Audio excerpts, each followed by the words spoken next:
And we are live. Cool. I'll leave it up in a second, but you should look for us on YouTube Live.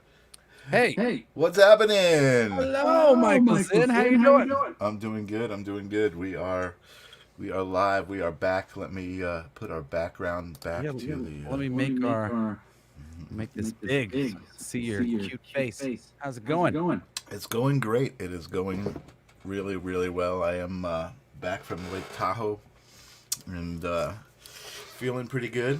How is that? I like your setup, by the way, with the what are those called? The little paper dividers? They're just like Chinese screen dividers. Yeah. I like it. Nice. Yeah. I have a wall of cabinets. Wait. I haven't looked. Maybe interesting things are in here. Oh, we don't know. D. Snyder's pretty organized. This is not one of those unboxing D shows. Unboxing D. Snyder. I should show you around this awesome office. The various Christmas presents that we've bought him over the years.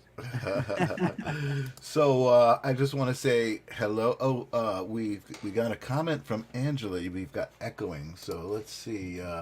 Angela, is this because of my Facebook Live? I don't hear any echoing. Maybe on your Facebook Live she's got echoing. I don't know. I'm turning off this Facebook Live. You guys want to see this? Go to YouTube. We're live right now. Yeah. So we got a couple of people saying hello. Just hey Taylor, how's it going? Hey, popping them in. Thank you for making me smile. Oh, I appreciate it. It's so funny. I've been having, I don't know. I mean, this is the spiritual conversation we've been having.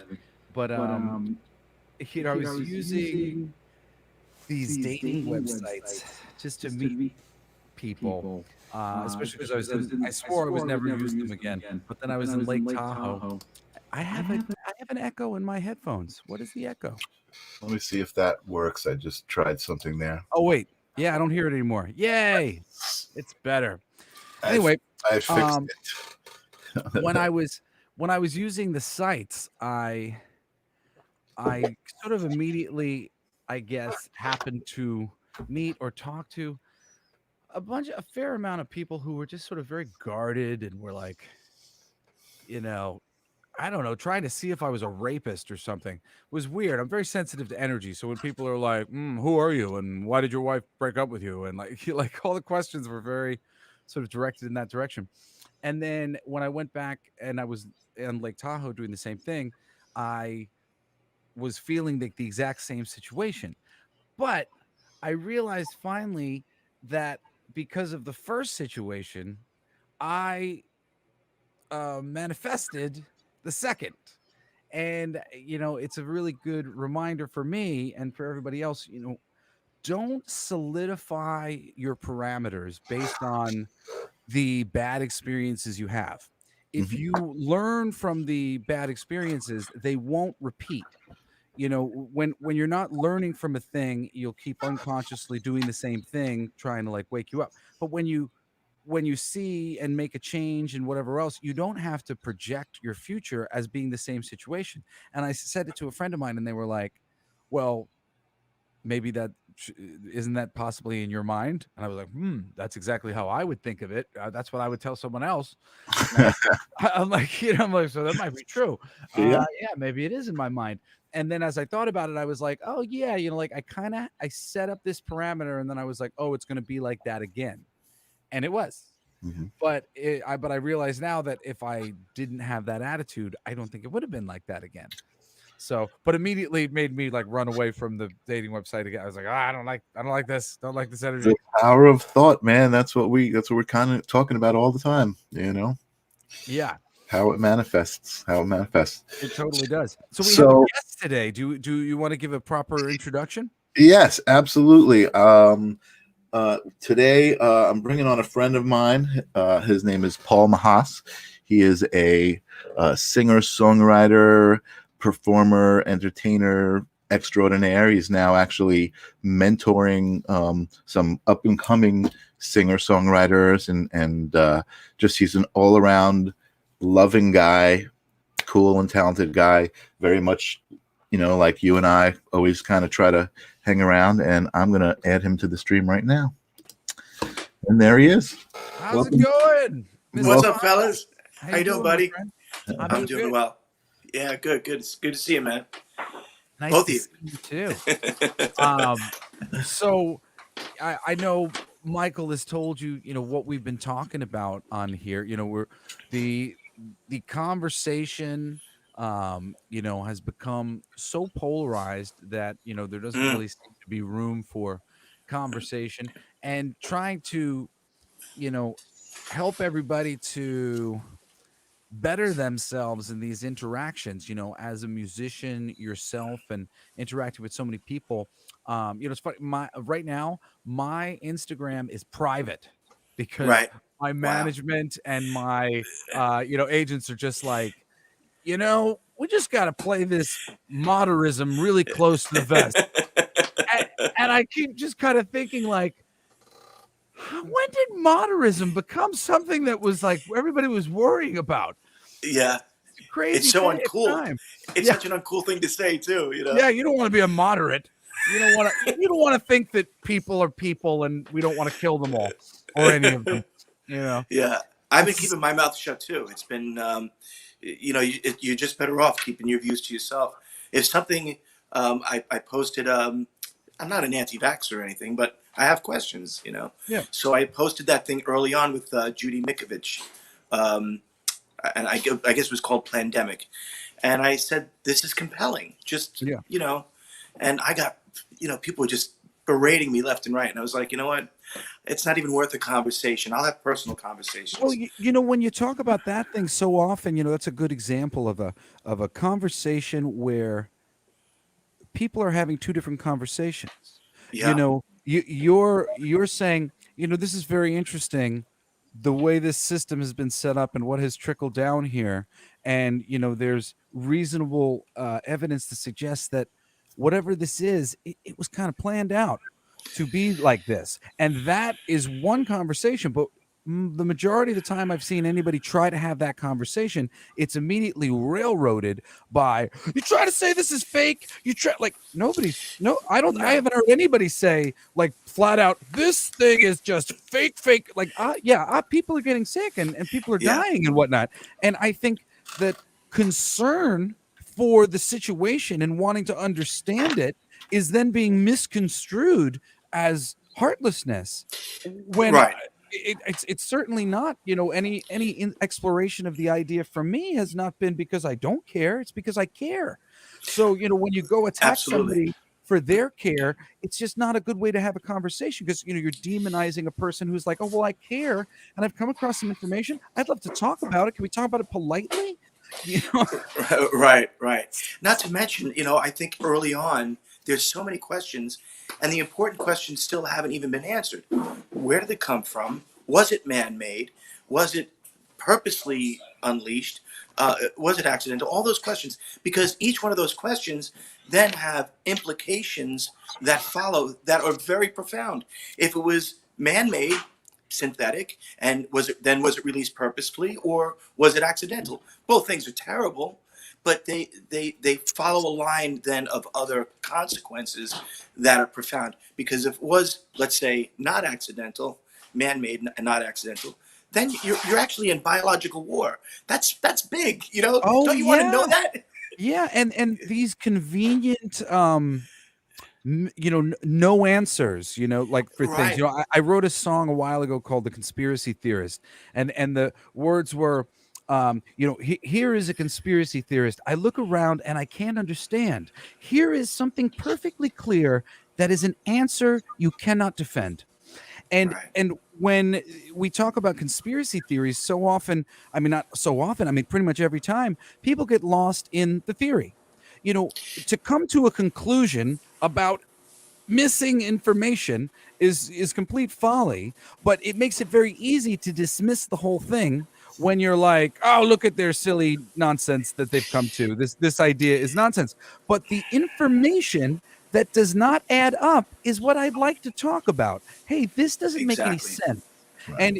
And Right. when people just kind of rashly go, like even on like a similar way, like I was very disappointed in the reaction when it was very clear that the Democratic Party had taken the election from Bernie Sanders and funneled money and attention to Hillary that she had not earned. And when I saw that, I went, yo, we got to do something about this. And then everybody kind of went, shh, shh, shh, shh. No. She's earned this. She's got to shh. And I'm like, no, this is an incongruent thing. This has to be fixed right now. We can't just keep moving on when there's the thing that hasn't been answered. So, there are so many things and everybody just wants to hush up and go along with the thing. And I don't really believe in that. And it's very dismissive, because it's like, we're all allowed to have questions, and to call somebody a conspiracy theorist without really engaging in, kind of what we know are the facts. I mean, there's so, like you said, there's so much that we're not being told, or that maybe the information doesn't exist. I find that hard to believe, but and again, this is along the same lines, but there's a lot of that rhetoric going on right now to just call somebody a racist or anti-vaxxer, and then it's also, people can make bold assumptions about your political affiliation. So they've done such a good job crazy. tying together different boats right now. And like, so, the conspiracy, I am a reasonable conspiracy theorist. I've always been. I've never been a Republican. However, I have completely been tied into the Republican camp. If I say I'm a conspiracy theorist, and I love to read about that stuff and entertain some of those ideas, I am a Republican now. I was never Republican. How did that happen? Like, this is what I mean. This is why it's completely unfair. It's completely unreasonable. It's not true. And you're summing, like, I'm somebody who can't be summed up at all. And maybe there are some people on the planet who can be summed up a little bit. In general, the people that we roll with are all pretty unique. But, this summation of people, I really don't think anybody can be summed up so easily and so quickly. And when you just start doing this thing where, because a lot of suggestions have been made of like, oh, well, I disagree with their politics, they can't vote. And these sort of ideas are like, whoa, wait a second. Who are you, the queen? Yeah, it's very dangerous. It's very dangerous. Because you think about, and again, you're an artist. I mean, we're all artists here. Think about the idea of not having freedom of speech, or I mean, because I'm sure, and I like to call it critical thinking, by the way, not conspiracy theory. But when you go down the idea of what free speech actually means, there's going to be a lot of things that are said that make you uncomfortable. But isn't that the point? You want to have those conversations because they're important to have. I mean, sure, I hate speech. I don't want to see any race, creed, or religion, or anybody marginalized or anything. It's so crazy that we have to constantly say that out loud, though. Right? It is. Totally. It's ridiculous. It's really It's a very interesting thing that this reminds me of, Paul, is we have this illusory idea that there's only one answer. And the reality is there are many, many answers. People talk about like the argue, when you come up in studying social studies and whatnot, especially like in college and whatnot, you see all the different political ideologies that you learn about. And of course, it's all very skewed by your notebook, which ones are the good ones, which ones are the bad ones. They're, it's like there's this one and these are the problems with that. And there's this one. Any one of these systems of government would work if we all collectively decided, that's what we're going to do. If we all agreed and said, cool, we're cool with this and we feel great about it, it would work. It's all of the resistance to, no, you got the wrong idea. No, I got the right idea. You got the wrong idea. That's the problem. The acceptance of differences, within the world, makes the world go round. And we really just have to allow for the differences to live and let live as a thing. The majority of the separate the factions, the groups, like a Nazi group or a supremacist group, black supremacists or Jewish supremacists, whatever it might be, they all feel persecuted for the most part.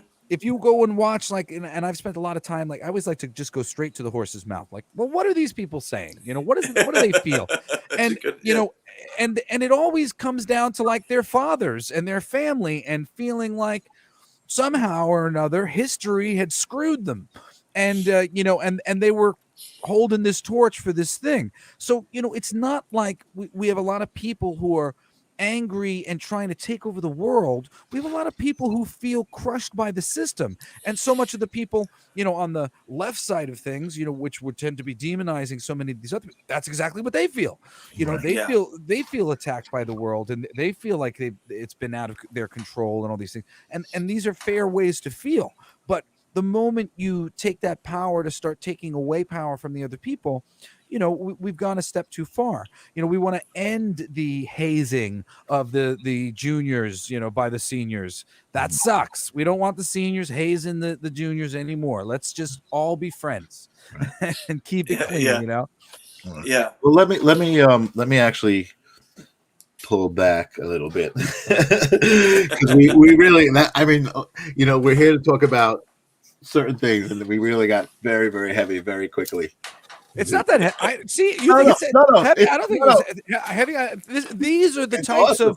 of sanitized Well, conversations about these conversations that I think need to be had. Well, it came to a point where you started actually talking about, really what we need to do is come together. You know what I mean? Yeah, We started yeah. talking about that. It's funny because you and I talk about language all the time. I just started this book. I think it might. Oh no, it's not backwards. Cool. A year of Zen. A Year of Zen. It's just like It's your book. It's like a guided journal. So it's like it provokes you every morning to write about something. It kind of sticks out a thought. But just reading the introduction, I posted this and I thought of you as well. It says, "We enter language knowing it will fall short, but it is imperative." And we talk about language all the time, Paul. You and I do also. Yeah. And it's basically that statement is just saying, like, language is not really going to be able to cover the breadth of communication that it needs to. Not words alone, at least. Language comprises of body language, The whole thing. Yeah. a lot of stuff. We talk about energy all the time, and language is energy is language. The energy that you put off is language. Yeah. We talked about that a little bit earlier with the vibes and a lot of people call it a lot of different things, energy and that stuff is real. And we were talking before, like, people make it sound mystical, like, it's this force, and it is, but it's so real. It is mystical. Like, I'm somebody who I would call myself an energy worker. And when you start, all of us, I think, are. Yeah, definitely. Yeah. And but I mean, like, I don't know how, and I don't mean I don't mean to make any sort of assumption. I don't know how much time you've spent trying to sort of really get a hold of what's invisible. There's energy, and it's really even taken me a long time to consciously start to sort of feel the shape of different things, to notice, I realize now I get people's pain in my body. Oh yeah. And it took me like a while before I started to go, oh, wait a second, I'm feeling their pain, not my own pain. Because I used to have a lot of pain in my body. I'm doing a lot better now. So now I start to go like, wow, where'd that come from? Why does my back hurt so bad? And then I kind of go, oh, it's not me, it's that person. So That's an empath. energy. Yeah, and there's energy coming off of people. And I mean, when you work with like the plant medicine, like ayahuasca and psilocybin, you can really see the energy. I mean, literally see it, see how the light is made, and so many of these things is amazing.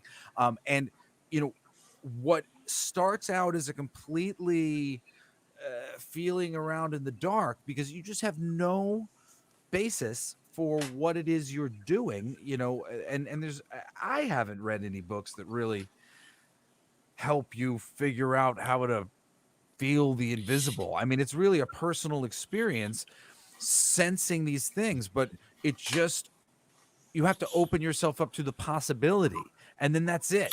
Once you're opened up to the possibility, you will more and more and more get those sort of very strong energetic senses of things. And if you trust yourself, you'll find you're right most of the time. Well, the thing that I love about that particular uh, thing is quantum physics. It shows you that that's how it happens. If you know anything about the double slit experiment, the Yeah. the particles get shot through and they behave. The observer influences the outcome, which is completely bizarre.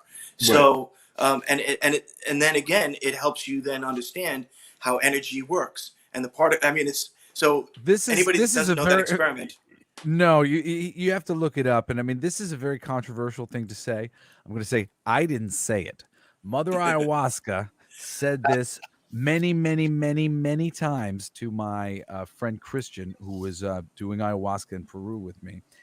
And he was an engineer, and I was Mhm. very interested on how he was going to feel coming out of the experience, because I Mhm. was an atheist when I was younger, and the things that I began to understand when I started working with the plants really were just like completely outside of my purview at that time. So I was very interested. And on like the last night of his ayahuasca retreat, he told me that Mother Ayahuasca was yelling at him all night. I quote, "Science is bullshit." Wow. And I thought about that because I mean, I'm like, wow, that's pretty, Mother Ayahuasca. And Yeah. and I was just like, Wait a second. thinking about it, and coming from the slit experiment, and also other things that I've spent a lot of time reading and thinking about the placebo. We do so much when we test our medicine, we're always testing it against placebo. The placebo tends to do better than the medicines that we're testing. Right. Yeah. Even when the medicines are good, like the differential is not huge. Yeah. And there is this energetic field that we're in, which is the idea. We've talked about this in universal law. What came first, the chicken or the egg? The idea for the chicken and the egg comes first. Idea comes before form. Our energy field is more important than our physical body. It's the energy field that the fetus forms within, and the energy field contains the adult person who you will become. There's actually been a lot of studies about this. There's a great book called The Field that you can read, which Mm. will really educate Yeah, you you've talked about that one. because this has been very much proven. But meanwhile, terrestrial science is not acknowledging the most important thing in the room, the energy field that holds the information, right? So when you have this situation with the slit experiment, and Schrodinger's cat in the box, is the cat I dead, is the love it. cat Yeah. alive, you got to That's go great. check out the box and open it up to find out, right? Yeah. What's happening in every single experiment is who is there doing the experiment is affecting the experiment. And Yeah. literally, there's another book called The Intention Experiment that can teach you a lot about some of the science behind how they were demonstrating. Basically, they were realizing that scientists were fucking up their results. There were scientists who were coming in who were polarized the wrong way, and they were literally just sort of crashing the results of the experiment. And they started to realize, oh, wow, we're affecting the experiments. And that's exactly what's going on. And think to every science book you've ever read about like something that took a while to be proven.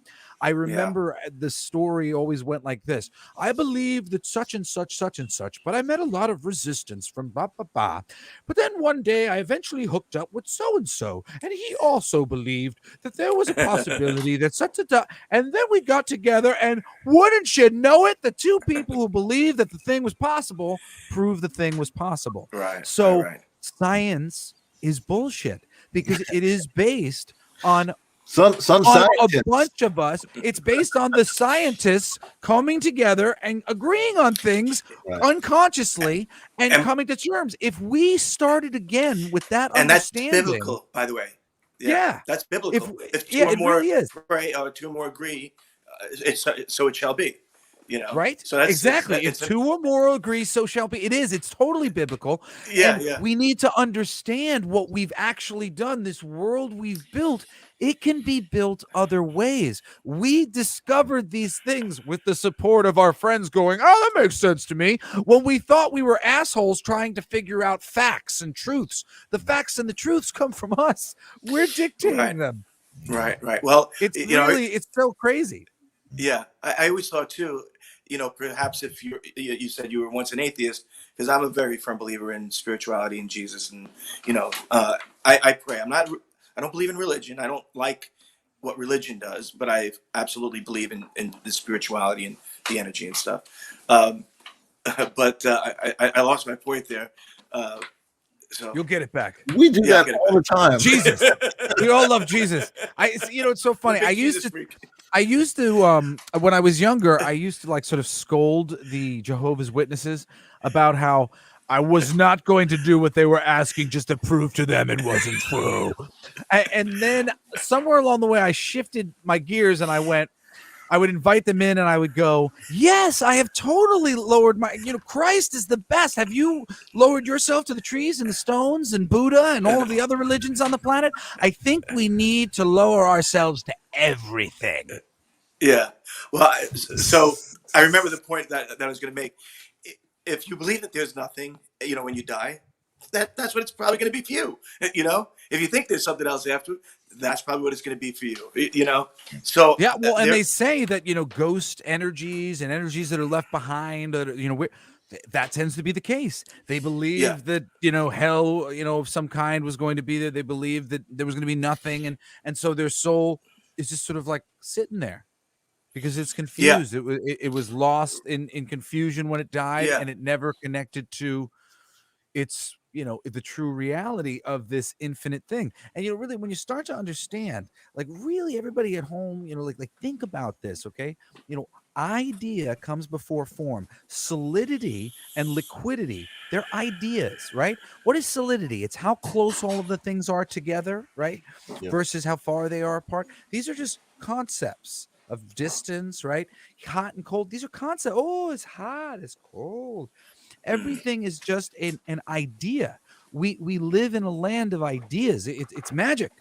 Like, these yeah, are the ideas came first, and the ideas are just magical things that have created this place, which could be considered this magical creation. It really is, because it could be other ways. We could live in a universe of air, and we're just floating around, and there's clouds, and that's it.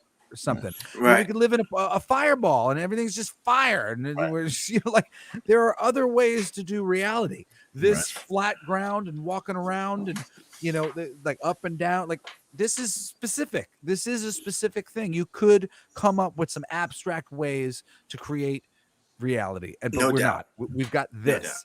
So it's Yeah. really it's a hard thing to deny once you start thinking about it from the right way. And it's so easy to see how people can be manipulated in that regard, because in just a short amount of time, here you have everybody walking around in masks and socially distant. I mean, all these foreign ideas. I'm not saying what's right or wrong. If somebody wants to debate me on it, that's fine. We'll talk personally. But the point of the matter is, everybody's afraid of dying. And my point is, well, you're going to die. From what I understand about life, is it guarantees that you're probably going to die. There's a You know, guarantee. Yeah. I think it's Actually, I you know mean, what, Paul, I don't mean to stop you, but that's all right.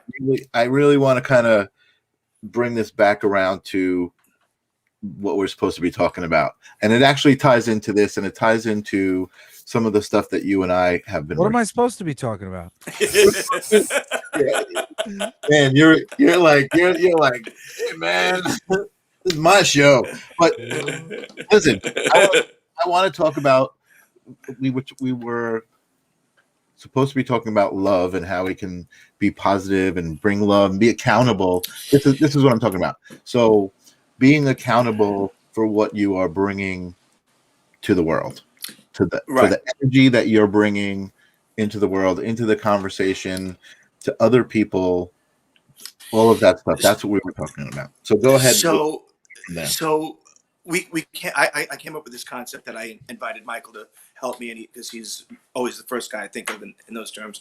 Jesse, I'd love you to be a part of it as well. And the idea was it's feed the machine, and basically it was even way before Trump. It was just starting to see, when people are inputting, into the AI, we're like little data bots. So here's the AI aggregating all our information, and what we're putting in is what it's understanding.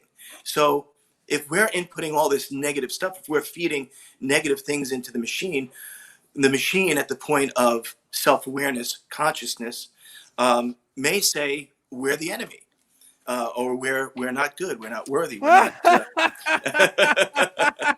You think You if know? we don't stop social media now, the robots are going to kill us because No, we're no. destroying the planet with our mucky energy? I Well, think there's a point. yeah, No, it's listen, great. There's a you point of laugh, but it's true. There's a point of singularity, right? That they're all talking about. I think we're at that point already. I think we're already at the point of singularity. So that is AI becoming conscious, We haven't gotten there. self-aware. We have gotten there. We are being held back from getting there in the public domain. So that's why Ray Kurzweil did a documentary a bunch of years ago now. It was a wonderful documentary called The Transcendental Man. And this guy's a futurist, and he Tony Stark, but real. He's an old dude. And Yeah, he plotted this curve, of just how technology was increasing. And basically at some point in the thing he had even said like it should have happened already kind of thing, but because the technology is being trickled down from the tippy tops of the military and like secret programs and all this shit. A right. lot of it is apparently stuff that has been, what do you call it when they back engineer it, from Yeah, crashed UFOs and weird things like that, or deals, clandestine deal, like because like all of a sudden we'll get these crazy technology upgrades and then we'll start making all of these things, but certain things don't happen. One of my favorite subjects is suppressed technology, and there are like hmm 4,000 last they said something, there was like 4,200 something top secret inventions that the government of America had deemed that's top secret. There's more around the world in all the different countries, and a lot of them are all based around energy and making sure that we do not get ourselves off the petrodollar because it might sink the whole world if we stopped using oil tomorrow.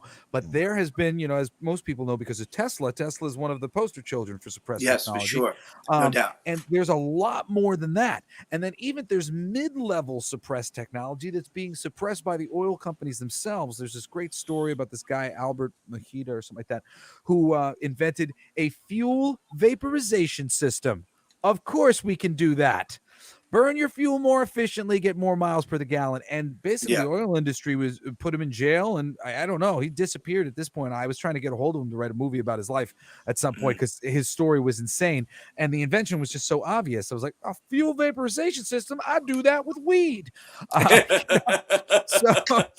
So I was like, I get you, man. I know how that works. But it really is crazy the amount of, and it goes back to this too.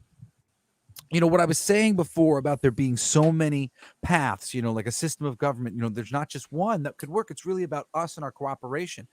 When it comes to our health, this stage of the game, because of the spiritual nature of so many of the people on the planet, I'm sorry, man, I'm not having the government make decisions on my health anymore. I know what I need to do for my health, and I am literally going to have to start quoting my religious freedom and going, no, sorry, that's against my religion. And I've actually been seriously considering making up my own religion and processing it through the government, literally just so I can have my diet as I would like it, the plant medicine as I would like. These are the things that I believe. I am not going to be getting any of these things that you would like. I know how to take care of myself. Just because there's a medical system that's saying this is how we do it, I'm sorry. Eastern medicine and other sorts of medicine have existed on this planet forever. Absolutely. I am no longer a part of the mainstream medicine system. I'm not interested in the mainstream medicine system. Right. And when everybody's telling me that there's only one answer to this COVID thing and it's the mainstream medicine answer, no, I literally have to tell you that goes against my religion. I will not just do your thing because that's what you want to do. That shouldn't be the case. I shouldn't have to be doing things that I believe are bad for my body No question. Well, to satiate you. That's what freedom is. I mean, Yes, it's at the core. It's what freedom is supposed to be. Yeah, and hey, they're listen, trying, and there's you all do this you. shame involved too. Everybody Yeah, should be able to do yeah, what they need to do for themselves. It's yeah. so not fair. Yeah. Oh, you know what? I want to share. I got to find that graphic. You sent me a couple of good graphics that you made, Paul, Yeah. about this whole thing that Yeah. were really relevant. Let's see if Yeah. I can put them up here. Jesse, one of our, we got Taylor who's been here before. She's kind of itching to join us, and she's talks about a lot of political stuff. What do you think? You think we're ready to Oh bring no, bring? I am keeping this political conversation as tame and as reasonable as I can, and I do Okay. not necessarily trust other people to come join me about politics because I don't trust what other people will say. So I can't actually make that Yeah. invitation because Okay. I don't want to make this. Well, that's why I was asking. To peripherally conversate about politics, like and about how these things are being handled. Right. I I am not going to stop fucking having that conversation. That is a Right. worthwhile conversation. To get into any of the specifics about any of that shit, I don't care about the specifics. I care that I have the right to choose for myself. And it Right. does and at this point, I'm not really sharing any of my feelings with anybody about anything ever because I just believe I have the right to choose for myself. You should have the right for you to choose for yourself. And that's all Yeah. I have to say about it. I don't want to talk about anything else unless I know that I'm dealing with somebody who's open-minded to a conversation. I love having conversations, but the Yeah. public Yeah. conversation is not a conversation right now. It's an argument, and I don't want to be a part of any arguments. All right then. Yes. Well, there you go. There you go, Yeah. Taylor. Another day we will invite you on Thank for you, another Taylor. conversation. If it was a Cool. spiritual Hi, Taylor. conversation that you were itching to have a conversation about, I would have said yes, spiritual stuff. Politics, no, I don't want to. I don't want to. I don't want to go any further down the political rabbit hole. I've been carefully sculpting my time. Right. Let me Well, see if I can. Go ahead. there, Go ahead, you Paul. know, a lot of these things that we're talking about, from spirituality to freedom to medicine to conversations, politics, they're all interwoven, right? Because it's about having, you know, this open dialogue and being able to live and let live. I mean, that's really just as plain as simple as that. You know, again, all this stuff that we're being forced to do. Yes, I wrote that. You know, freedom is simply the right to consent or not. um, Yeah.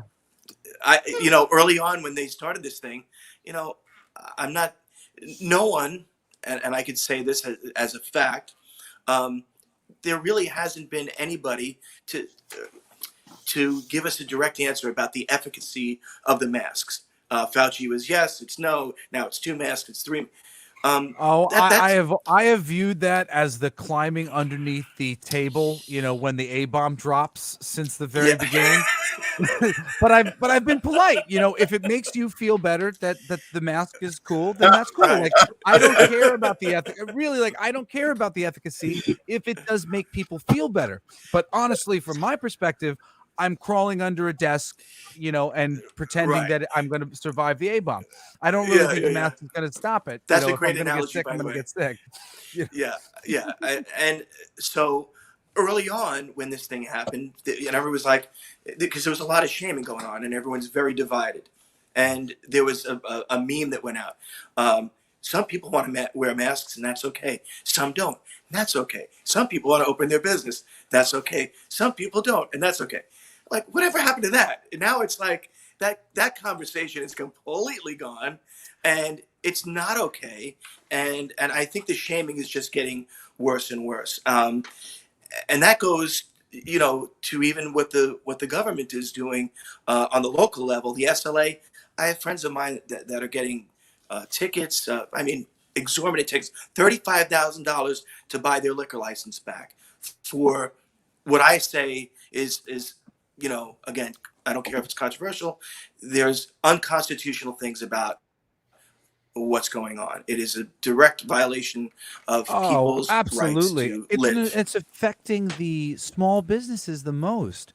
You know, So the they're getting I'm a killed. big comic book fan, right? The comic book Right. industry is a little industry. And Yeah. you know, the what's happened here is really been, you know, rocking our system because we are so affected by these things. And I really, you know, unfortunately, if you look and read the history books, whenever things like this go down, it's not the big guys who suffer. It's just the No, little guys. And no. we're suffering even worse by running to each other and making each other's lives miserable.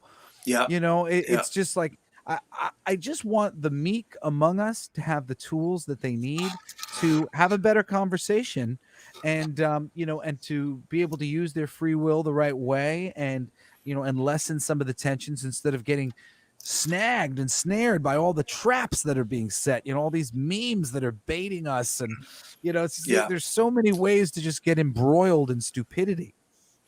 Yeah, and it does come down to love and respect. I mean, obviously, I go out and, like you said, we're complying at this point uh, to make other people feel comfortable. But I think there's going to come a point, and again, I'm about peace. Um, but it's at the point where we're not going to be able to comply enough to satisfy. That's very dangerous. So how do we solve these things in a peaceful manner? Because again, we've just seen so much happen over the last year. I mean, this has been a crazy, crazy year of violence, divide, just the worst of the worst human behavior, probably in my life on this planet. I don't know about you guys. Oh yeah, no, I mean, granted, yesterday there was a lot of quiet terribleness going on that nobody was talking about, and there was polite conversation. I don't prefer that. I prefer the world where we're having a conversation, but the conversation sort of ramped up, and there was a minute where I was like, "Oh, great, people are talking about important things," and then no important things seemed to be addressed, and it just sort of went off the rails, and it just became stupid conversation Yeah, about stupid, and everything just started getting more and more viscerally like pointed. I saw this happen in comic books and Star Wars. There was a move in some of the production of some of these books to be a little bit more liberal leaning, and the fans didn't it wasn't so much that they were reacting to they reacted to the liberal leaning stuff because it was the easiest thing to point to, because they were leaning in the direction of these sort of liberal viewpoints, girl power or whatever it was, but they were forgetting the things that the Star Wars fans and the comic book fans cared about yesterday. So it was very hard for them to go, you're messing it up. What's all this girl power crap, and yeah, yeah, and so the few fans who kind of lashed out like that was enough for the corporations to decide, oh, we'll just say that they're racist and they're sexist and their opinion doesn't matter. Well, yeah, they demonized the people whose opinion mattered the most, the real true hardcore fans, and they summed them all up as sexist and racist, and mm, guess what those fans did? Nothing. They didn't buy nothing. They didn't go see nothing. And Star Wars is dead right now. And the comics are really struggling right now because so much of the people who gave a shit and were buying the stuff to prop up all these things, they just stopped participating because they didn't like being called bigots and sexist. The guys who love Lando Calrissian freaking deify James Earl Jones and respect the shit out of out of Princess Leia. These are not sexist and racist, and right. to make that jump was silly. And very similarly, that is what has happened with the Republicans. As they're, oh well, yeah, you're on this. Well, this could be construed. Clear and present danger. Like, wait a sec, no. You're just summing us up, or us summing them up into a group, to make it easier to dismiss what they're saying, and and have your whole party just go racists. And now there's no Yeah, conversation. We win. We've convinced you that they're people that you don't want to hear from. There's no reason why I should have a conversation with a sexist or a racist. I really hope one day my Uncle Johnny isn't a sexist and racist anymore. Crazy. He wasn't a sexist and racist yesterday. Right. It's yeah, crazy. Totally. Well, I mean, again, that's always bringing us back around to that conversation that I want to have, which is the positive, and again, Paul, you're this kind of guy. Jesse, you're this kind of guy.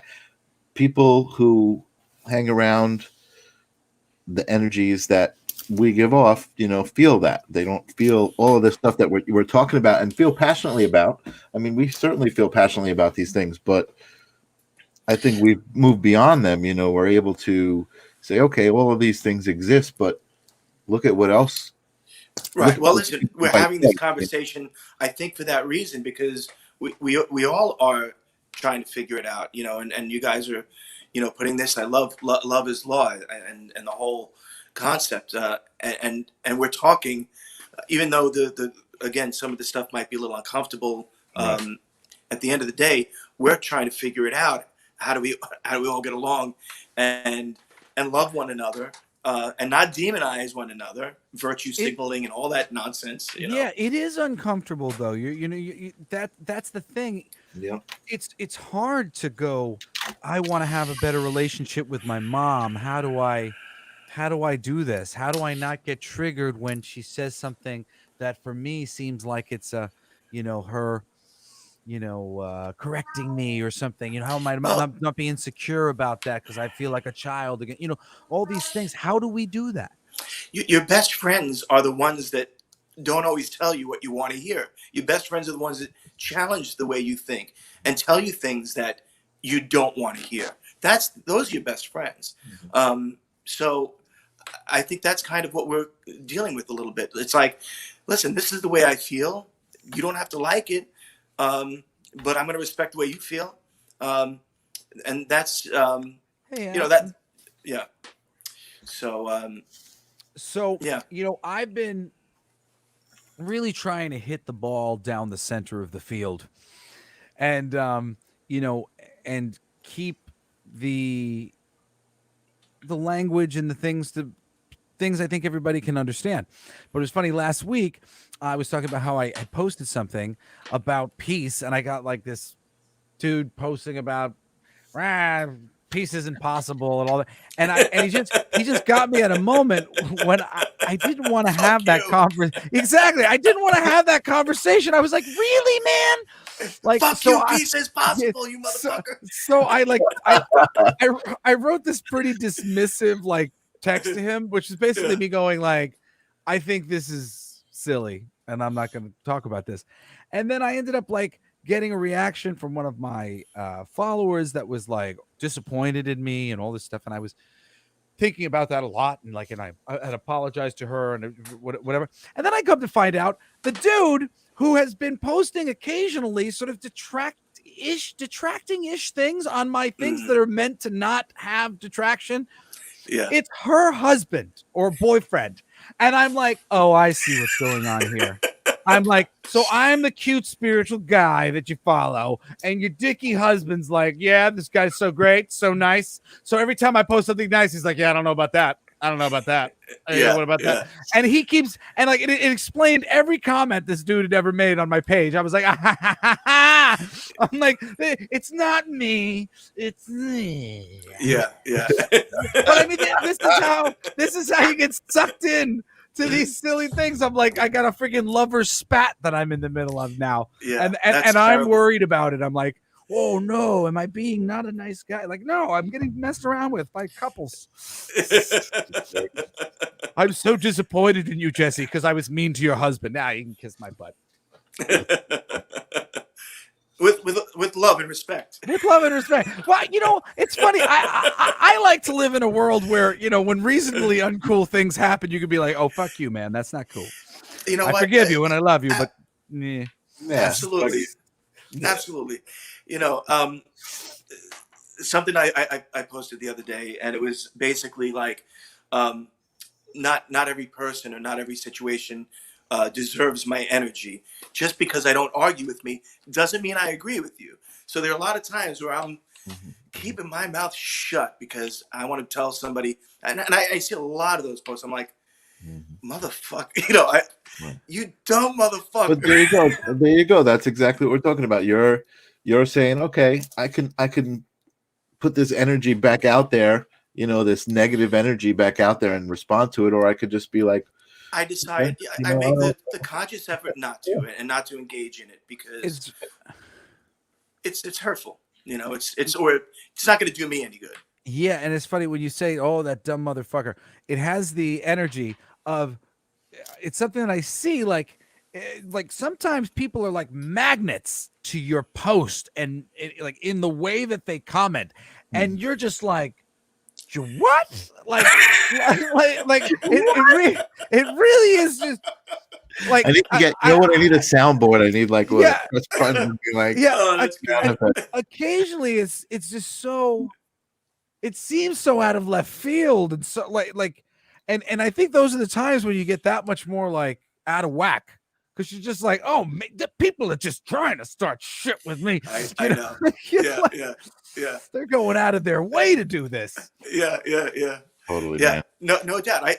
I've seen some of Zin's posts. He's got a detractor, and no matter what Zin posts, this guy will have something Oh, negative to say, and it drives me nuts. And I wanted to call the guy out and be like, that was going on for a while. "You're talking about my friend right Are here." you talking? Wait a second. Are we talking? Does their name begin with a V? No. Oh, okay. This is actually. I mean, I'll say his name. I don't mind. A friend of mine who used to live on Long Island. He moved out to the West Coast. His name is Paul Wenzel. And he just, you know what? Honestly, I love him to death. Super amazing, talented guy. I played in a band with him. But he's just. We've talked about this. He's one of those guys who just likes to be miserable. It feels better to look at the world somehow. I don't get it. You don't get it, I'm sure. But he looks at the world like it's after him. It's like I can't even explain it because I don't get it. But you can feel it in everything he posts and everything he says. And for a long time, we would go back and forth, and I just stopped. I stopped posting political stuff after a while, so I wasn't getting that from him anymore, and I don't get it from him anymore. I think he figured it out. No matter what he said to me, I would not say back to him, "You are a fucking idiot." No matter how much I wanted to say it, I would not say it. I wanted Right? to say that too, and but and he's probably a sweetheart of a guy, but Well, that never helps. It was bothering me, you Yeah. know. Listen, you know what? And I think that's what helped me kind of. He stopped trying to get me to tell him he was a fucking idiot. But I think I think the other thing that we're kind of touching on, and I think it's pretty profound, to us. It's kind of like that saying, "Don't mistake my kindness as weakness." We know that there's some bad people out there. We are fighters. I'm a fighter by nature. And I know you guys are too. So I'm not afraid of the fight. People that have been to war don't want to have another war because it's that horrific. So I think our concept is, listen, there's bad people out there. We're going to be the good guys, and we're going to fight for the good. I don't know how that's going to unfold, but we're not closing our eyes to the fact that there's bad people out there and they get under our skin and that they do bother us. But we're trying to figure out ways to, I guess, undermine that authority. Let me. And Can I that power. interrupt here? Because I really want to say this, and I mean, this is just the perfect setup. What you just said, Paul. The conclusion that I came to after having this interaction with them, because I said to my friend, I said, I shouldn't have even dignified it with a response. Yeah. But what I said to them was, I said, but I always feel like I answer, a certain amount of comments or messages or whatever, and what sort of pussy would I be if I only answered the good ones? But then when I started to think about that, what I realized was the same thing I realized about a good friend of mine. A while back, we got into a fight. Like, I mean, I wasn't being aggressive towards them. I was being sweet, but basically I talked over them and they threatened me. And I was like, I'm not dealing with you threatening me. Like, if you're going to threaten me, just come over here and put your hands on me. Like, and you'll see I'm a peaceful man, but like, don't you threaten me. But I literally, he was speaking violence out loud. And I went, Well, if you want it, you got it, sister. And and that's essentially what's going on in the comments section of all these things. Do I want to show up to those comments because I'm not a pussy? Right. That's me allowing violent people and violent word to dictate my actions and my honor.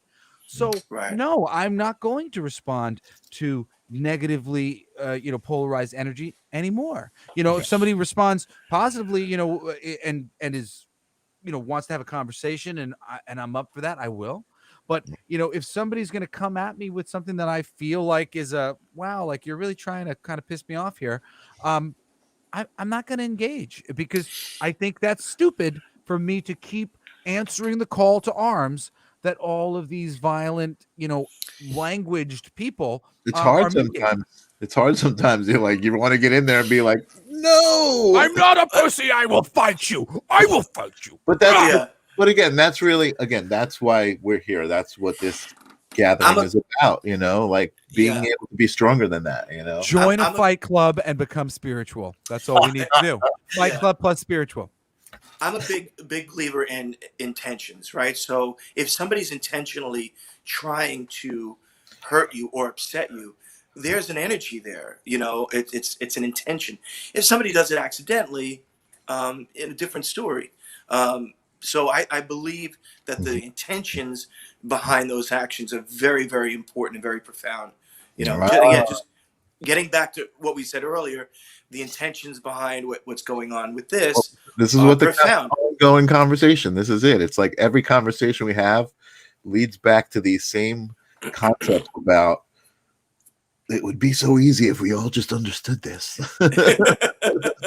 Right? I mean, we that was what we were talking about. Intention, living with intention, and it's everything you're saying. We should call the show Nuance as Law. Mm.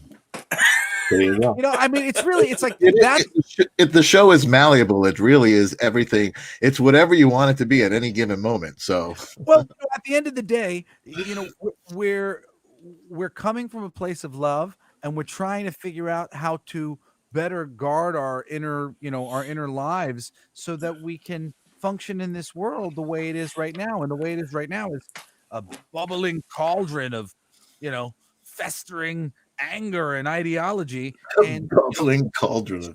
Yeah, man, who wants that shit? Yeah, and to be somebody who wants to love both sides of their family, I think is worthwhile. Yeah, somebody just wrote "Live, Laugh, Love, and Smoke a Bowl" or something like that. Yeah, it's great advice. That's great what advice. we need. Well, that's kind of the subtext of what the show is about, but we don't bring that to the front. We just talk about love. Loving you is easy cause you're beautiful. Oh, yeah. If you were ugly, it'd be hard. I'm so glad you're beautiful. So I'm just gonna make a weird segue right now. Just people know who you are, Jesse. People know who I am. Our fans of our show. But Paul is new to some of those people. So I have up here a video of Paul's. I'll just show a couple of minutes of this, if you don't mind. I'm going to bring it up into the stream here. So Paul, this is Paul. Why don't you talk about this? It happens to be called "All My Love." All My Love. I wrote it with Mike London and Jessica Washington from Hickory Music out in Las Vegas. Love those guys. They're amazing and totally into this whole vibe that we're talking about. And so yeah, it's created by love, baby. Cool. So love is law. Here's a couple of minutes of this. Yeah. Let's check it out.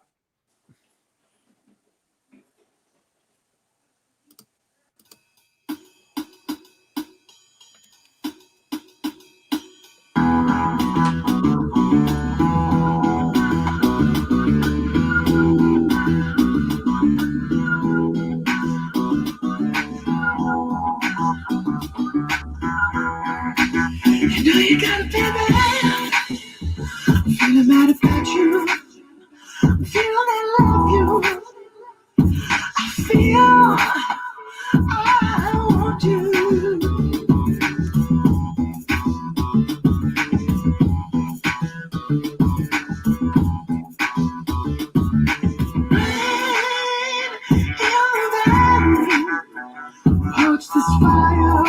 like the sky.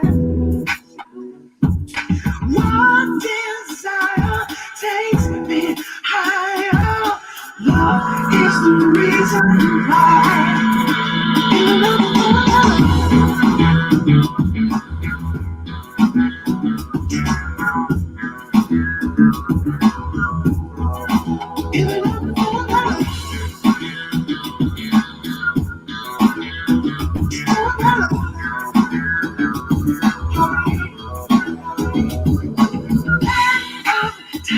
I want you to the ends of earth.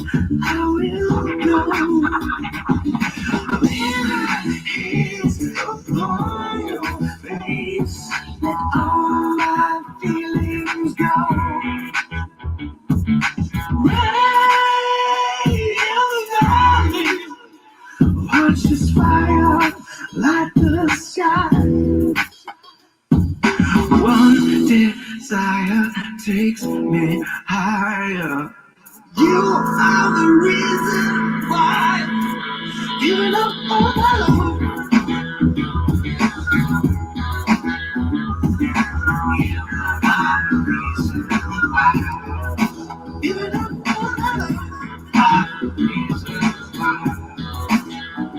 On my love. Reason why. On my love.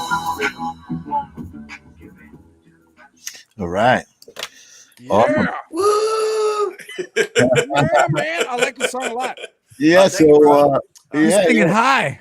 Yeah, yeah. yeah, totally. So My I just little Prince vibe. I wanted to give Paul a little exposure there. Some of the I people appreciate it. who Thank you. watch our show. Yeah. Yeah, it's a little bit of a Prince vibe. We got a little bit of a Bono vibe. I think it's Mm-hmm. stuff, man. Yeah, You know, yeah. I love you. Yeah, yeah. And Jesse, we've only known each other a short time, but I performed in your father's show, Van Helsing's Curse, and got to meet your mom and dad, and very, very, very sweet people. And I saw the PSA that they did today with your family, and I thought that was really, really great, man. Really brave about the ayahuasca. Yeah, You know. it was very cool. For those of you who didn't see, my I father didn't see and It was great. my brother Cody set it up, but my whole family, minus my father, are major advocates for working with ayahuasca, which is a vine in the jungle. They usually mix it with another plant, and you drink it, and you tend to do a lot of purging, throwing up or going to the bathroom, and it helps you basically work out energetic blockages that are in your aura, in your energy field, that tend to lead to any number of things, injuries and cancers and ailments. And ayahuasca has helped people overcome addiction of all sorts and heal all sorts of things. My mother Yeah. had a black spot in her brain. It's gone now. The doctor thought, my dad says this in the video, the doctor for my mother and my brother who scanned their brains, for my brother's ADHD and for my mother's the black area in her brain, the doctor thought it was a new patient. Their brains look so different after working with ayahuasca. So my mom, she didn't even really do much of the ayahuasca for herself. She's gone back over and over again now because she's seen what it does for other people. She's seen what it's done for my family, for my sister, for my brothers. And my brother basically asked my dad if he would make a video on behalf of the family as advocates for all of us. Yeah, it That was really great. that he's watched us all grow and benefit from working with the plant medicine. How come I didn't see this? Oh, it just got posted today. I only just saw it a little bit ago. Where did I see it? I want to put it up. I want to for a link. Yeah, can we put it up on Instagram? If you pull up my dad's Instagram, it's on his Instagram. Okay, If we I'll can pull play it up. it. Yeah, Can we yeah. play it? Yep. Oh, Can we play it? We're like a real show. Yeah, no, but that's listen. I know how important it is to you and your family and stuff. So I had no idea. Cool. Shit. Let me see if I can. It's like the second post on his page, I think. I don't know. Hi everybody, my name is Steve Scott. There I it got is. it. I'm trying to like make it full screen here. Hold on. Add to stream. Let's see. Here we go. Timothy Snyder, this is my wife Suzette, and these are our incredible children. Now, I've done many things in my career, but people who we for is being a singer, the 80s rock band Twisted Sister. What you might not know is that during the decades of dance, I never drank, I never did drugs, I didn't smoke pot, and certainly didn't do psychedelics or plant medicines. But now, over the last several years, my entire family, including my wife, has used plant medicines to their benefit. This helped them with anxiety, depression, ADHD, physical ailments, and we've seen it, I've seen it help so many others outside of my family as well. It is nothing short of a miracle. When my wife worked with ayahuasca, our nutritionist did blood work on her and said it was the blood work of a different person. We did not know what she was going on. And my son Cody, with ADHD, after working with ayahuasca, had his brain mapped. Number one, his ADHD was gone. Number two, the brain map was of a different person, and the doctor did not know he had used ayahuasca. This medicine, these medicines, are nothing short of incredible.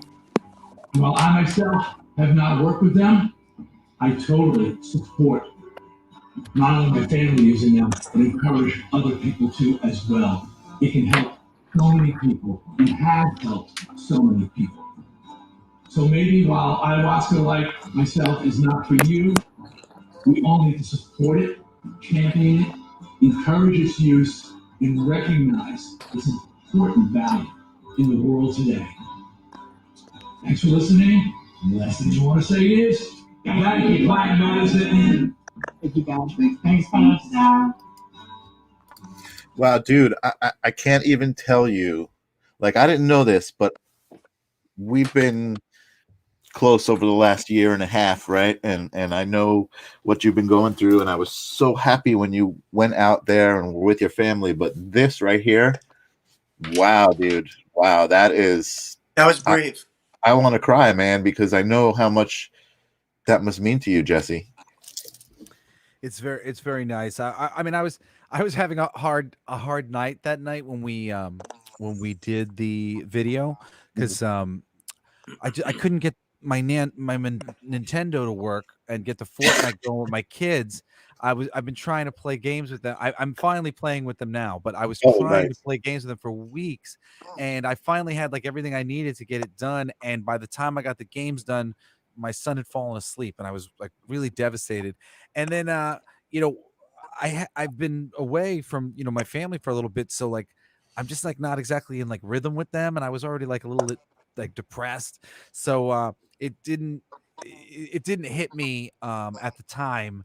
What a beautiful, I mean, it was, it did on some level, but yeah, when I saw it today, I was so proud of him. And I mean, my father's apologized to me a bunch of times. The first time I did psilocybin, um it was a revelation. I was 20, no, I was like 29 or 30, and I had done it for smart reasons. I'd done it because Steve Jobs said that he would not have created Apple computers if not for an LSD trip in college. And as soon as the mushrooms kicked in, I just like, it just blew my doors off my mind Mhm, and basically connected me to a part of myself that had always been there. mhm, And I immediately called my mom and my dad. And my mom laughed at me, and she's now since explained that she just thought it was kind of funny. Like, what child calls her parent and says, "You gotta do some mushrooms with me, mom." I don't think I said that exactly to her, right, but right, right. I mean, but for me, I was just like, this experience is not what I was told it was, and you guys would benefit from this the same way I just benefited from this. This has helped me. This lifted my depression. I got my thank you tattoo right after that.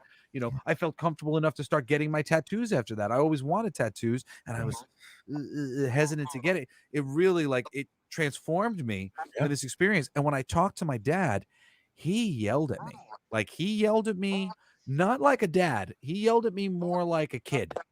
And like, he like just kind of flipped on me, like, you think I'm gonna take it, like he, he's apologized for it since. He said it was a very, very difficult thing for him to comprehend as a straight edge person who's Yeah. held that line, and it's Yeah. meant something for him his whole life, to have his oldest child call him and sort of really go straight towards a very strong viewpoint for him.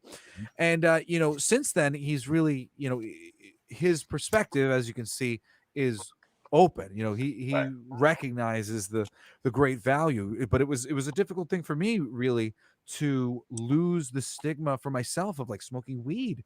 Even that word weed, the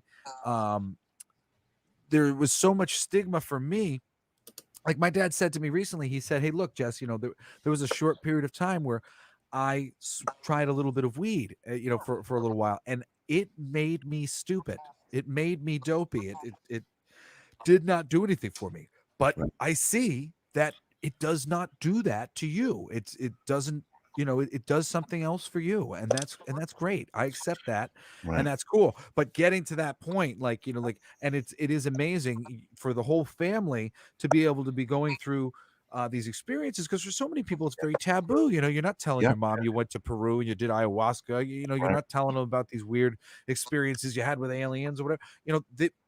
My family, like, we talk about all these things, Yeah, and actually, it's got a question. entertaining.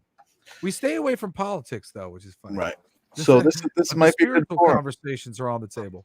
Right. This might be a good forum. We got a question from somebody specifically, and I don't have the experience that you do because I haven't gone there yet with ayahuasca. But So Lisa is asking, why did it give me such bad anxiety? I need you to specify, Lisa. Were you using psilocybin or are you talking about ayahuasca? Because if you're talking about ayahuasca, I'm guessing she's probably talking about psilocybin. Probably because you felt uncomfortable and you got paranoid about what that meant or what that might do to you, and it left you in a little bit of an energetic loop that made you uncomfortable. A lot of the thing when you come to psilocybin is about setting a state, setting up the space for yourself, making sure that you have things to escape to, like your favorite music or favorite movie or a room lit up the way you like it, so that if you start feeling like a little bit overcome by your emotions or whatever it might be, that you can help reverse and get yourself into a positive mindset. Because essentially, you're the one in control of the psilocybin experience, and how you feel will dip you into the realms of depression or whatever else. However, dealing with some of those things, like, I don't run away from negative vibes on psilocybin anymore, because I recognize that I get very, very good messaging about those things that are making me sad now. So Right. instead of just trying to immediately put on a song I like and change my vibe so I can be happy, happy, happy, because I'm not trying to do drugs. I'm trying to grow. I'm trying to benefit from the wholeness that this experience can give you. The psilocybin connects the right side of your brain, the left side of your brain, the two energies of your body, which are masculine and feminine, which we've talked about this in the universal laws. So getting those energies to connect together, the squiggly lines and the straight lines, really helps you to get better perspective on yourself, and it can be great medicine for depression and anxiety. But similar to marijuana, if you're somebody who experiences like paranoia there, or kind of a feeling of overwhelm where you're like like some people get a little catatonic on these things, or like if you did something like K, you would go to a K hole. um you know these are sort of blockages, is like energetic blockages to the state that you're in, because it's unfamiliar. Right. And if you can really try to relax and accept that you are going into an altered state, that is the plan. The plan is, I'm going to alter my state, and from this new state, I will be able to get some new perspective on things. And this state won't be No doubt. completely alien from the state that I was in a moment ago, but it Right. will be a little different. And when people start to look around and they look in the mirror and they're seeing all their pores and they're like, oh my God, I seem scary. And Right. sometimes they can kind of shut down the experience, because it amplifies a lot of your sensory experience, and it changes some of the parameters of your sense of reality, the sense of space, and the sense of how shadows and lighting work and Right, textures. And, right. there's a lot more going It's on. pretty heavy. Yeah, but and as you were saying earlier, totally unrelated. Everybody, it's not necessarily for everybody at any given moment. You know what I mean? It's Not at like, any given moment. you know what I mean? The last batch of mushrooms I just did were a friend's older son, who gave me like the remainder from his like previous mushrooms thing, and he was like, I'm good for a while, and that's very much the case. When you need the medicine of the psilocybin, it's perfect.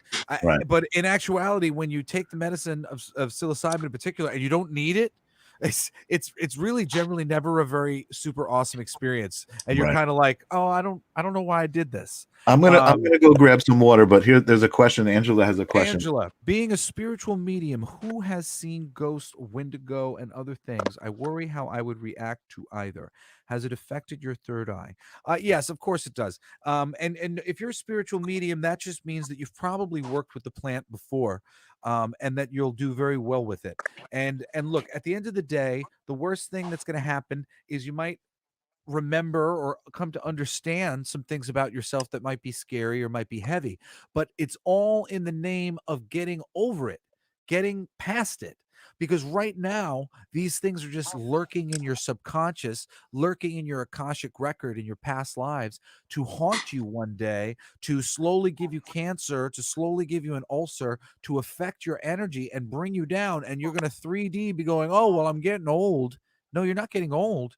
You have not properly processed energy in your body, and it is breaking you down now. You can't go any further without processing this thing. So I really highly recommend, for people who are looking to change their lives for the better and to take a leap in terms of their health, to seriously consider it if you're a fearless person who fearlessly just wants to get better. Because that's all I wanted. I just wanted to get better. I was in chronic pain all the time. I want to get better. So I didn't care what the spirits were going to show me or what kind of experience I was going to have. I don't care if a snake crawls down my throat and I split into a million pieces. I just want to heal from this. So if you're at a point where you just want to heal and you just want to receive the benefits that the plant medicine has to offer, throw caution to the wind. Get your ass to somewhere where you can Well, take the medicine. yeah. And the other thing that I was going to bring up as well. I mean, there's a reason why they call like alcohol spirits and stuff like that. I mean, these do bring you to other realms and can invite, I believe, other realms into into your space. Yeah. So go into it with intentions of healing and love. I think that's really, really important. I mean, I always pray. They wind up being, I haven't done the ayahuasca. I'd love to do it. But it's nothing that you take lightly, right? Oh yeah, and it's it's not necessarily super easy at the moment. Like there's some right. people who are doing it regularly out here in California now that my brother and his girlfriend have been working with. But it's not available necessarily everywhere. For some people, Right. it's like I got to spend $5,000 to go do the thing. And I want to just mention right here. So Lisa said she had no idea what she was doing. And this is the thing. Any bad story that you've ever heard about a psychedelic experience was from somebody who did not know what they were doing, Right. or from somebody possibly on ayahuasca who had some really heavy shit that they had to process. And just like there's only one way that you're going to die, there's probably only one thing, one major thing you got to process. It's not like you're going to process his scary situation and his scary situation and his. You've got yours. It'll be unique to you. It'll be uniquely frightening to you because for some reason you couldn't face it. But the people who have the bad experiences, they're the ones who were slipped mushrooms, weren't told, or were given mushrooms, but weren't really given an idea of what was going to happen or what was going to be going on. Before I did mushrooms, I did it by myself the very first time, but I read about it like a motherfucker. I for weeks and weeks. I mean, and I had been studying these things for months and years prior to that, as I was thinking about maybe doing them. And then prior to me doing it, as I was, got them, I was just reading and reading and reading and seeing every bit of information that I could get to understand understand the experience I was going to have. So I knew that I was going to be okay. And I had neighbors who were on standby in case I had any trouble. And I had a lot of water, and I set up a bunch of different things in my house so I would stay positive. Like I said, now I work through the negativity as opposed to trying to shy away from it. And I think that's something that you can do if you're brave. But just being prepared for these plant medicine experiences is the most important thing, because it is a change of state. It is going to be different and a little unnerving. And if you are somebody who has a lot of taboos, a lot of walls up, a lot of dogma, it may be a little frightening, some of the things that you sort of connect to as an experience like that takes hold. But if you do really want to, if you're serious about healing yourself or working on your addiction or whatever it might be, the plant medicine path is incredible. Psilocybin in particular for depression, and ayahuasca for basically anything. Yeah. Yeah. Yeah, man. A lot of stuff going on with experiments with plant medicine, and even in relation, like it's all related, quantum physics and plant medicine and all of this stuff. It's like, I'm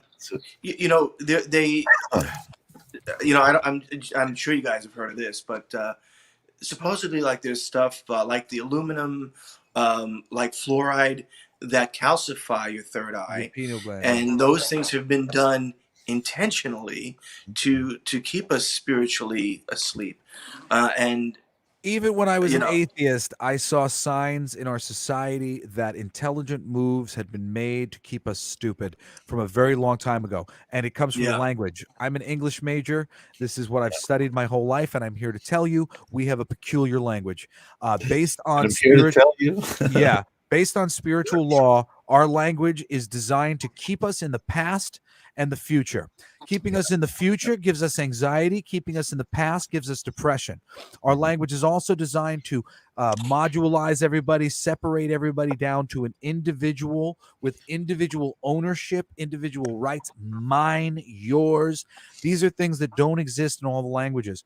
Some of the languages have them, but most do not. It's crazy how many ways you can say something in past tense or future tense, because it's all a matter of, well, how far in the future is it? How far in the past is it? Measures of past and future. There's only one way usually to say something happened now. It's going on now. We're in it. It's going on. I am running. I'm going to go on a run, or I've gone on a run. I am running. Right. I just ran. Well, I'm going to be running later. There's going to be some amount of running going on. Like I'm running. We talked about that earlier, Paul. The mindfulness thing, was that our conversation? Or was I talking to someone else about that? That's the biggest thing about like spirituality, and it's like all of this hoo-ha language, like you're talking about, that surrounds it. But really, you just said it. It's being aware of the moment, just the now, being aware of this very moment, and that's the whole secret to everything. Once you're aware of it, you're always there. Well, you're always in that moment. Me and you, Michael, we've talked about this before. It's so much crazier than we think it is, because depending on how you're living, you are going to put your power in different places. Maybe you'll put a little bit of your power in Wednesday. I like Wednesday better than I like Monday. Oh, it's Tuesday. Oh, wait, it's Thursday. It's Friday, Saturday, Sunday. It's my birthday. It's Christmas. It's my honeymoon. We are literally putting our energy and our excitement and our satisfaction. We're putting it in the future. Every little holiday we put on the calendar, as we divide up our choices, or like that thing that we do. One of the things I learned early, it's like when you're trying to form habits for yourself, new habits, to make it like I got to do this and I got to do this and I got to do that. It's really poison, because then if you don't do the things, you get to the end of the day and you're a failure. I didn't do the things that I had to do. Versus when you say to yourself, I'd really like a shower. It would feel really nice to brush my teeth. I would really love to scrub my face. I think that would make me feel nice. It'd feel good to go to the bathroom. when we're thinking in our mind that I got to do that and I got to do that and I got to do that, as opposed to being driven by love, it's very easy to just sort of rewrite the way we're thinking about those things so that everything is something we're driven to do. Oh, yes, I'd love to do that. Oh, it would be nice to do that. It would be so nice to get some nice clothes on. It can change your whole perspective and your life, the way you're living. And it was very big for me personally, like to no longer be overwhelmed by all the things I had to do and to try to think of as many of them as I could as just like, oh, wouldn't that be lovely to go do this thing? Try to get at it from a place of want. Right. And it really is a great point. I mean, again, we're talking about this fear life that we're in right now, where everyone's so afraid of getting sick, everyone, and or dying. And so instead of living now, everybody's in fear. It's a completely distorted, I think, very dangerous view of what life is supposed to be about. This idea of being masked. I don't remember, breathing not being a God-given right. Breathing, unobstructed is a God-given right. And we're at a point right now that it's creating fear in other people.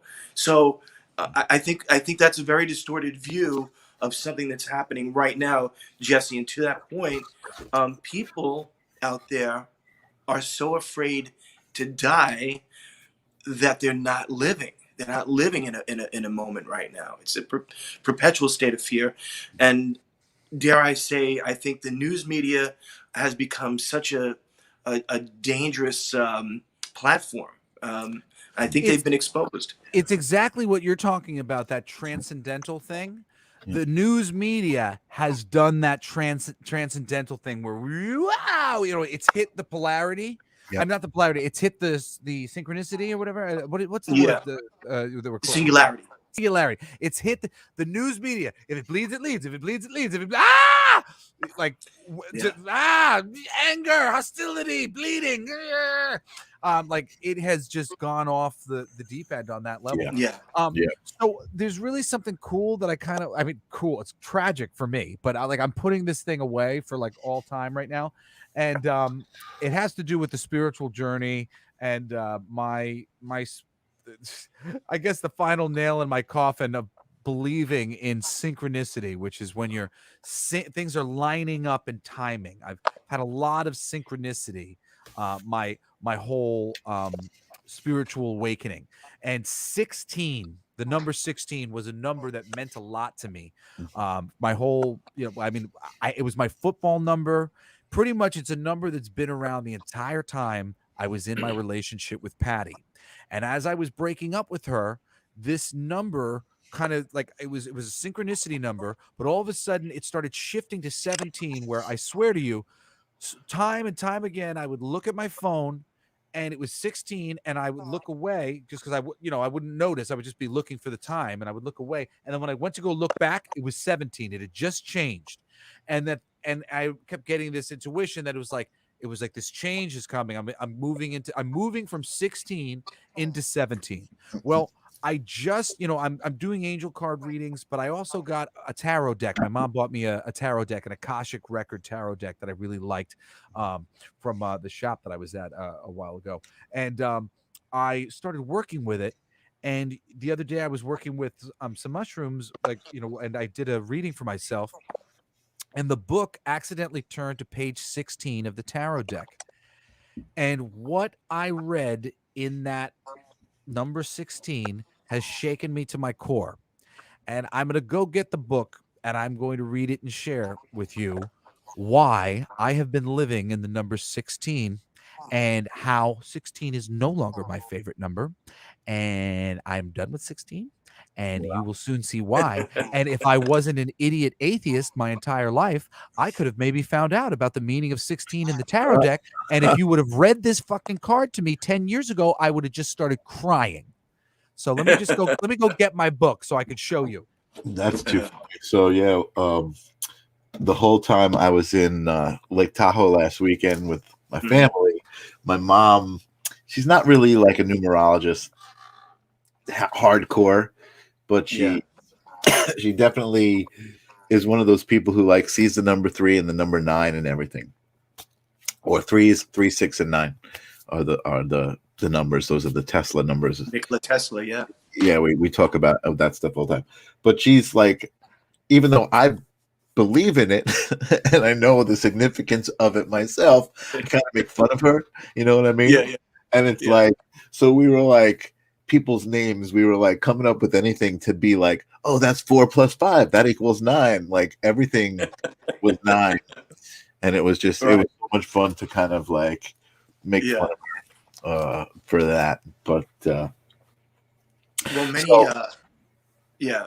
Go ahead. But No. I was going to say many years ago, I kept seeing 1111 way before it was probably even before the social media, right? And you know, I started looking up, and Mm-hmm. it's become a phenomenon, you know, and I knew nothing about any of that. Yeah, so yeah. It's definitely, it's powerful, and it's real. Mm-hmm. We get Neil. So to remind you, what's up, Neil? Those of you who don't know, you know, when I was 17, I met my ex-wife Patty. I love her. I adore her. She is a wonderful, wonderful person. I have nothing bad to say about her. And that was really the problem. I didn't feel like she was my one, but I didn't have an excuse to break up with her. Besides that, I didn't feel like I had a good reason to leave such a wonderful person. And I felt very stuck. That like I loved her family. I just like, I was like, what am I gonna say? You know, you're not wonderful enough. Like basically, like that's the thing. I'm not like that. Like honestly, that's honestly how I feel. Like I left Patty because she wasn't wonderful enough. And I mean, granted, there were some very specific things that weren't right for me, that were, I believe, really kind of containing me and holding back my energy and keeping me from being who I am within our relationship. But you know, it was very subtle for me at that time, and I just was like, I don't know what to do other than just keep this going, because I know she loves me, and I think I can make her happy. I'd like to make her happy if I can do that, and hopefully it'll work out for me. You know, right? Had a lesson to learn. Yeah, but yeah. 16 major arcana card. It's called Caught in the Ruins. Caught in the ruins, everybody. In the ruins of a medieval castle, there is an old prison. The bars are still intact, but there is no roof over the room, and vines grow over the stones. A man and woman are inside, seated on old stools. A beautiful green forest grows to the left, while the castle ruins extend to the right. This card shows a dark or difficult situation that seems to have you trapped. It could be a hurtful, empty relationship, an unhappy or stupefying job, a behavioral, actual addiction, or even a negative sabotaging belief system. It has held you captive for some time and may have even begun in some past life, which I have memories of a past life with Patty where we were together and she died. Basically because she didn't believe that I could save her with my spiritual magic. I was an Indian lady and she was like a big Scandinavian guy. And I remembered beating her chest because she died. She didn't believe. And yeah, captive for some time, has had some past life. But there is a way out, as there always has been. It takes some effort and determination on your part. Yes, it did. Even if these limiting situations and actions are strong, they are self-imposed. The courage and strength required to change lie within you. You must change each faulty belief and every sabotaging choice as they happen. If you do nothing, you'll perpetuate your attachment to this dark situation. Like the crumbling castle, negative choices could stand for a long time to come. Don't let the ruins of your past ruin your future. You have the power to climb out now. Think of the one thing in your life that holds you back and sabotages your success and joy. It may feel like a dark prison, but you already have the key. Fill yourself up with love and self-honoring and see yourself taking your next step to freedom. Right? And then I didn't even finish reading the stupid 17 because, right, my numbers were started going to 17. I'm like, oh, well, what's 17? 17's what I've been experiencing for the past 3 years since my divorce. It's called The Lookout. A man looks through binoculars from the crow's nest of a great masted ship. A battle is being waged on the deck below him. This card tells you to be on the lookout. There is a challenging situation, perhaps even a battle of sorts around you. You could experience a sudden fall or loss of your position, but if you are aware, you can make a backup plan that will help you ride through this difficult time a little more easily. This phase may be temporary, but it's important to keep your balance. Your strength will carry you through to better time to come. Close your eyes and take a deep breath because the lookout and scan the things happening in your life. Notice anything you'd like to correct, then take a moment to consider how to do so. After a few moments, let that go. Now turn your binoculars to look into your future. What do you see on the horizon? So I have literally been getting synchronicity numbers that mean exactly what I've been experiencing for freaking 20 years. My number for 20 years has been me caught in the ruins, and that is exactly where I have been. And as it changed over to 17, I have been exactly on the lookout trying to figure out these things that I had screwed up in my life and trying to figure out how to get it right. And last night, I did a reading that had almost all major arcana cards except for one, the King of Keys, and it was all the good Master Arcana cards. You were reading for yourself, or you were? I did a reading for myself, and it was just like it was just really good Master Arcana cards. Dude, over and over again. You seem really fired up in a good way.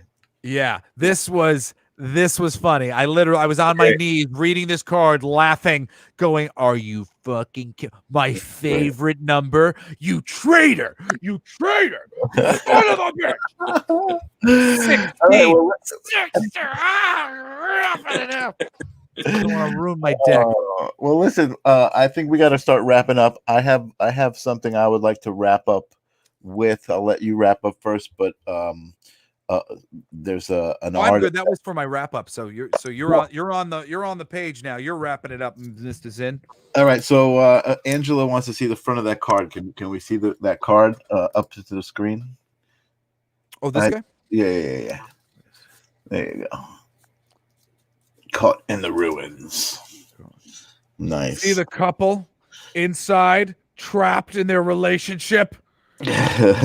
So yeah, so I have been toying with this idea for my own show, and we've talked about this as well. It was going to be called Holding Space. I actually did a spontaneous version of it where I just kind of brought some people on screen with me and held space for them, let them be who they are. But I'm changing it to creating space, I believe. I was talking to Paul earlier about that.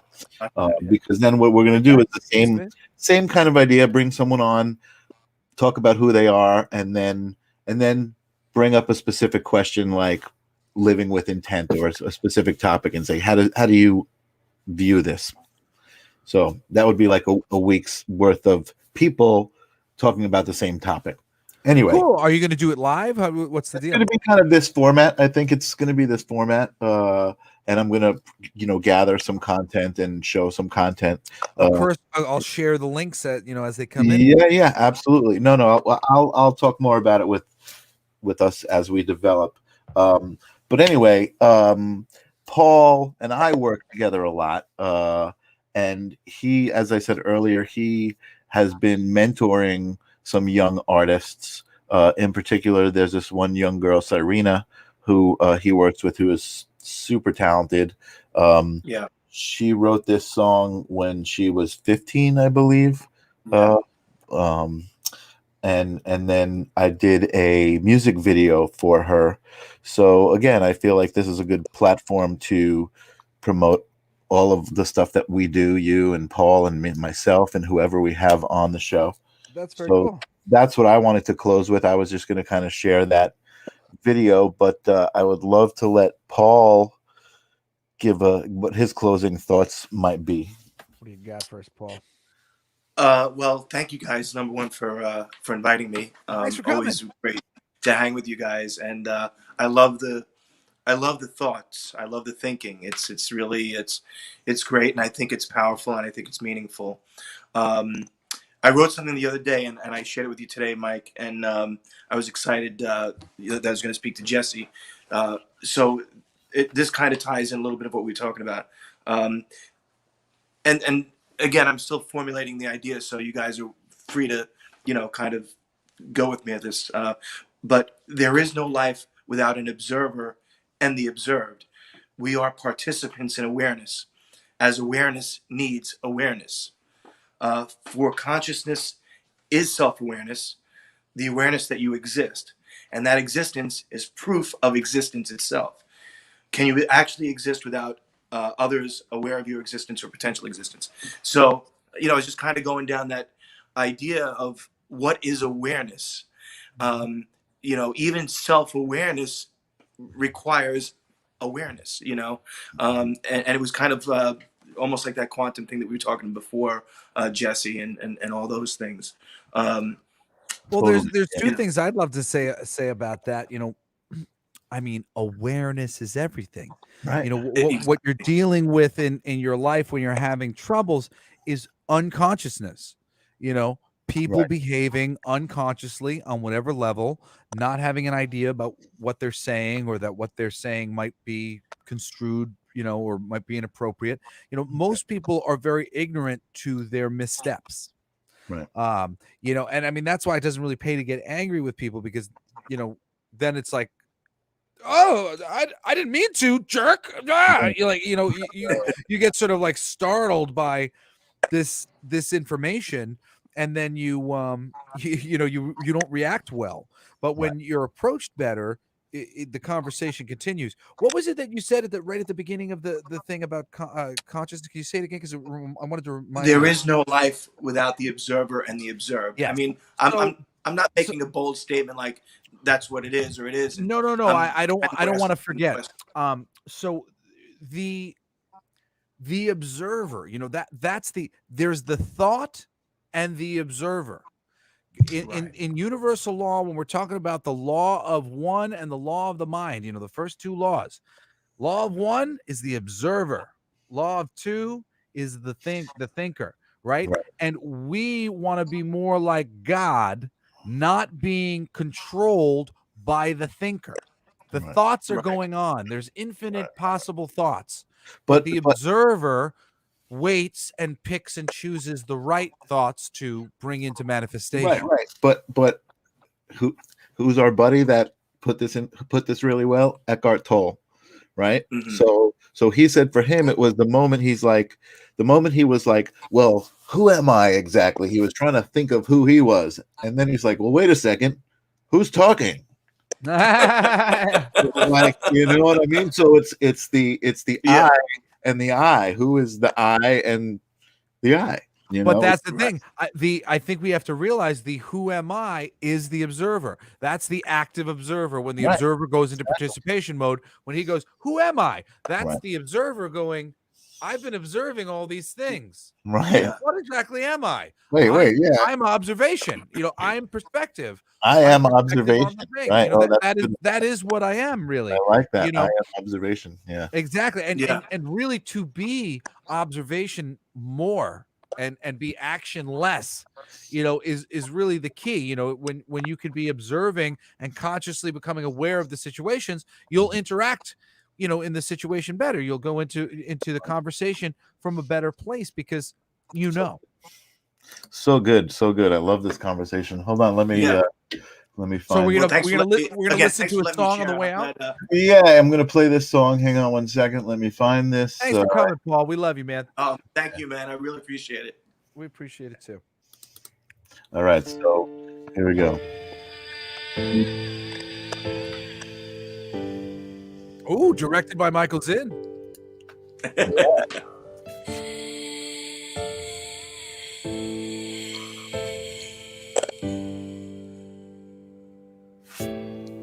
If looks could kill, babe, I'd be dead at your feet.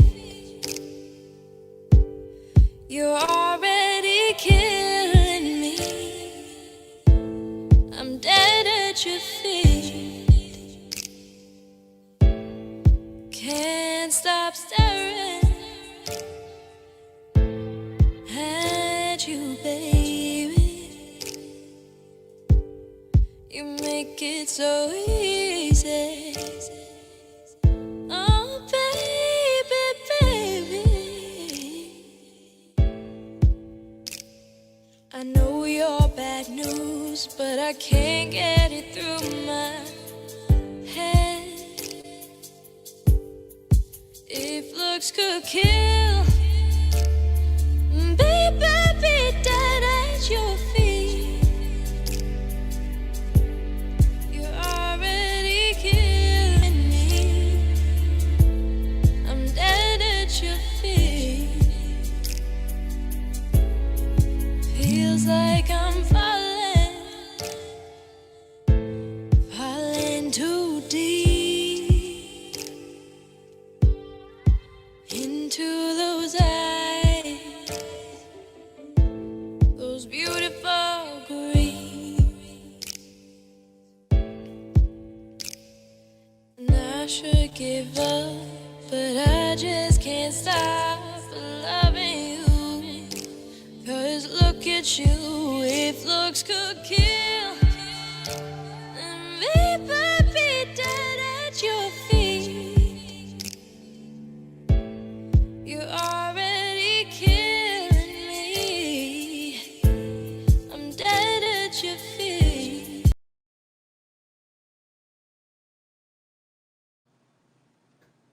That was great. Well Yeah. done. Yeah, I didn't mean to pull. I was going to pull us all on the side, but I don't know. I'm getting used to the system. You blew it, but that's great. Everybody should go check that out. Yeah. So yeah, go find the everybody- video. So vibrant. I'm digging it, man. Great job on the video. Great. She's cute. Yeah. Cute, charming, cute, for very and Yeah. also and really talented and smart and also she's an artist. very well written. Yeah. So Yeah. you know what? Maybe we'll have her on. I'm gonna definitely have her. I'm a hard critic, Paul. I like her better than you. Believe me, I do too. A lot easier on the eyes. Great, man. All Yeah, right, my friend. she's a great song too. I don't know if it had anything to do with it. It was really, really beautiful. No, I had nothing to do with it. Yeah, No, that's all she her. was 15, I think. She wrote it at 15. Yeah, great job. Very talented. Yeah. Good eye, man. Yeah, man.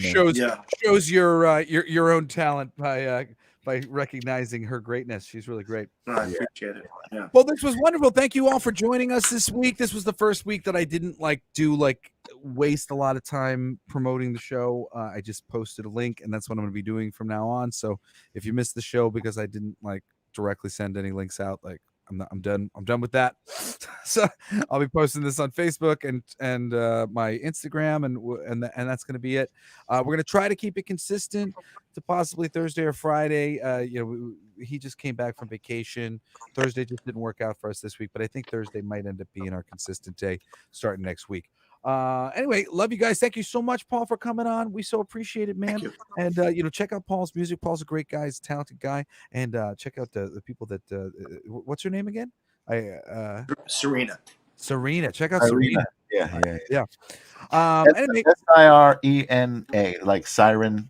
Oh, and thank you to everybody who's been contributing to the tip jar. We appreciate it.